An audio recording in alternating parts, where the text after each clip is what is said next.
stop.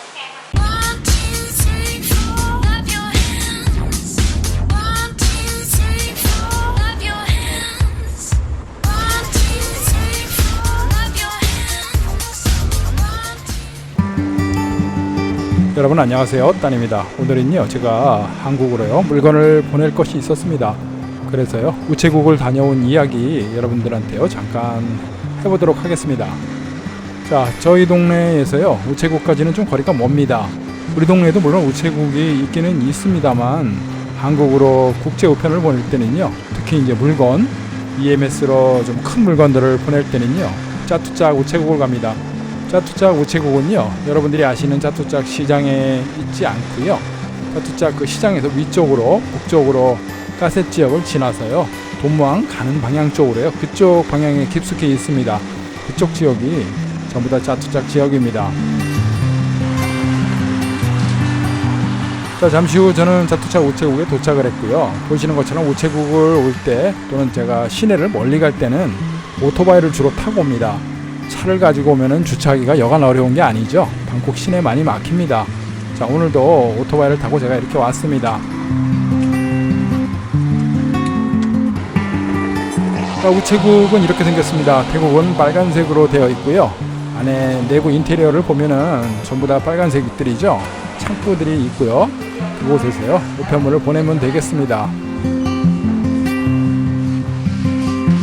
자, 우편물이 소량인 경우가 있죠. 2개 이하인 경우는 큐를 뽑아가지고 번호표대로 길게 기다릴 게 아니고요, 이렇게 한쪽 코너에 있는 빠른 코너에서 보낼 수가 있습니다. 그런데요 오늘은 사람들도 별로 없고요, 표를 뽑아도 또 마찬가지일 것 같아요. 똑같이 보내는 시간이 비슷할 것 같습니다. 자, 먼저 제가 보낼 거, 태국으로 보낼 게 하나 있었거든요. 작은 박스를 먼저 태국으로 보내고 다음에는 제가 한국으로 보낼 우편물을 포장을 해야 됩니다. 자, 계산을 하는 동안에 제가 이곳 여직원한테 한국으로 보낼 국제 우편용 박스가 있냐고 물어봤는데요, 잘 모르는 것 같아요. EMS 인터내셔널 박스 10kg.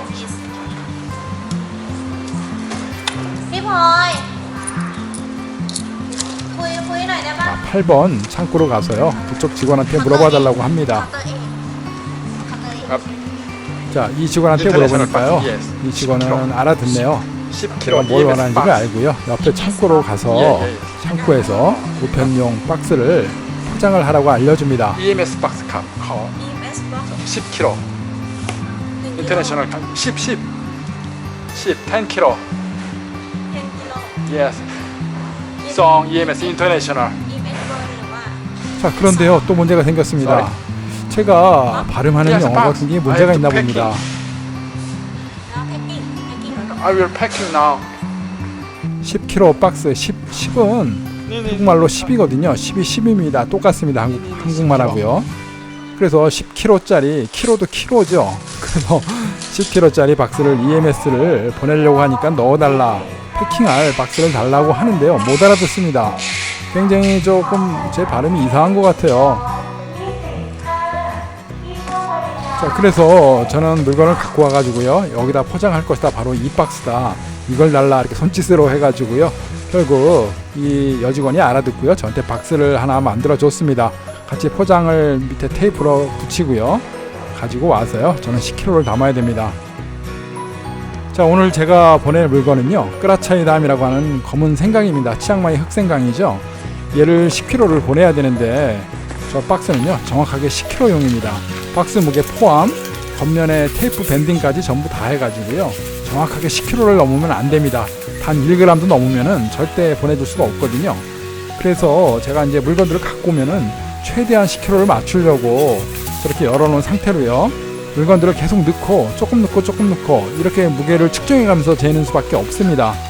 이걸 가지고요 옆에 있는 저울 쪽을 가서요 직원들한테 물어보면서 조금씩 맞춰야 됩니다. 여간 번거로운 게 아니죠. 자, 보시면요 제가 서서 직원들이 일하는 저울에다가요 아까 그 박스를 올려놓고 조금 넣고 또 이렇게 올려보고, 너무 많다 그러면은 조금 또 빼고요, 또 적으면은 조금 더 넣고, 이렇게 해가지고 최대한 맞추거든요. 그런데 뭐 물건을 그렇게 아주 정확하게 맞춰야 되느냐, 저는요 조금이라도 더 보내고 싶은 그런 욕심이 있죠. 이쪽 저울에서는 소수점 두 자리까지 측정을 합니다. 그래서 최대가 10.00이죠. 저 10.00이 넘지 않도록 단 한 톨이라도 저는 더 맞추려고요. 이렇게 애를 씁니다. 왜냐면요, 보내는 값은 정해져 있습니다. 10kg짜리가 기본 태국에서는 3,000바트를 받습니다. 요새는 또 환율도 굉장히 올라가지고요, 11, 2만 원이 넘어가거든요. 그러니까 조금이라도 더 보내는 게 저는 더 유리한 거죠. 그래서 최대한 맞추려고 노력을 합니다. 자, 원래는 동네마다 좀 다르거든요. 원래는 3,000에서 3,400바트까지 10kg 박스 한 박스를 그렇게 받거든요. 우리 동네에도 사실은 보낼 수는 있는데 조금 비쌉니다. 그래서 제가 일부러 자투짝 이 우체국을 온 거거든요. 이 우체국을 오면요, 몇백 바트를 좀 DC를 할인을 해줍니다. 그래서 좀 멀지만요, 오토바이를 타고 저는 자주 이쪽으로 옵니다. 자, 이렇게 주니까요, 이 직원이 아무래도 초보인 것 같아요. 예전에 이 직원이 아니었거든요. 저보고 하면서 여기도 사인을 해달라, 저기도 이름을 적어달라 여러 번 하는 것 같아요. 또 모르면요, 또 달려갑니다.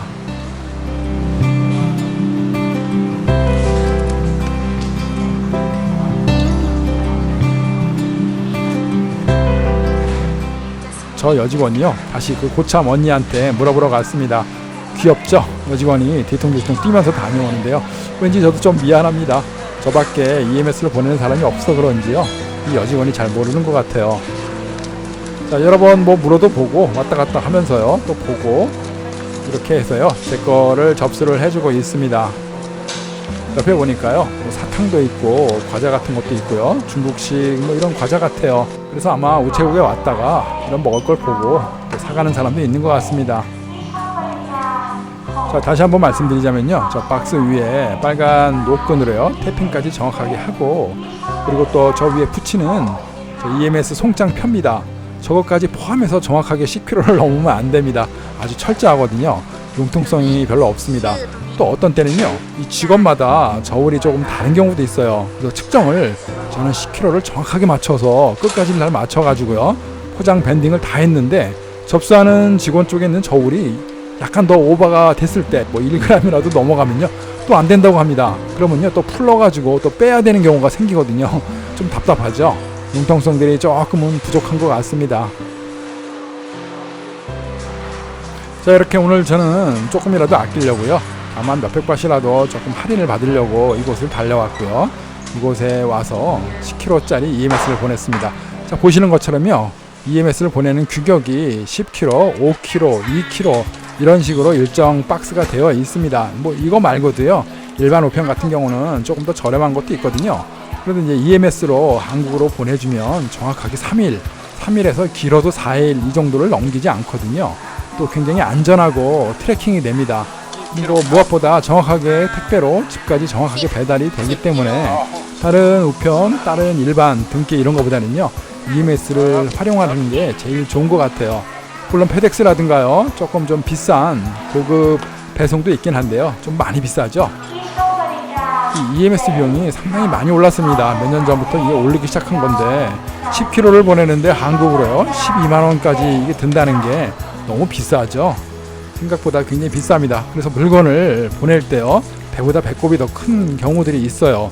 작은 소품이라든가, 예를 들어 무슨 뭐 기린 조명 같은 거 짜투짝에서 살 수 있는 공예품 몇만 원도 안 하는데, 이걸 하나를 보내려고 그러면은 아까 보신 그 박스 무게뿐은 아니고요, 부피도 맞춰야 됩니다. 그 박스 안에다 정확히 포장을 해야 되거든요. 작은 물건을 넣어서 그 안에 맞추려니까요, 조금 비용이 많이 들고 비싸다는 생각이 듭니다. 자, 오늘 이렇게 한국으로요, 태국에 살면서 물건 보내는 방법, EMS를 보내는 방법을요, 여러분들한테 잠깐 보여드렸습니다. 자, 저는 이렇게 물건을 보내고요, 태국에서 이렇게 일하며 살고 있습니다. 자, 오늘 제가 느낀 점입니다. 박스를 달라고 그럴 때 박스를 주세요. 10kg 박스라고 말하곤 했죠. 근데 저 여직원들은요, 못 알아듣습니다. 여직원들이 뭐라고 하는지를 들어보니까요, 박스, 저는요 박스, 여직원들은 박스. 자, 여러분은 어떻게 생각하세요? 태국 사람 발음이 박스, 저는 박스. 아마 이것 때문에 저는 못 알아들었다고 생각을 하거든요. 박스라고 발음을 하면 못 알아듣는 것 같습니다. 제 발음이 너무 후지고 제가 엉터리라서 그런 것 같습니다. 뭐 웃자고 한 얘기입니다. 세상은요, 제 마음처럼 박스나 박스나 이렇게 같다고 보지 않는 것 같습니다. 자, 오늘도 시청해 주셔서 감사합니다. 고맙습니다. box.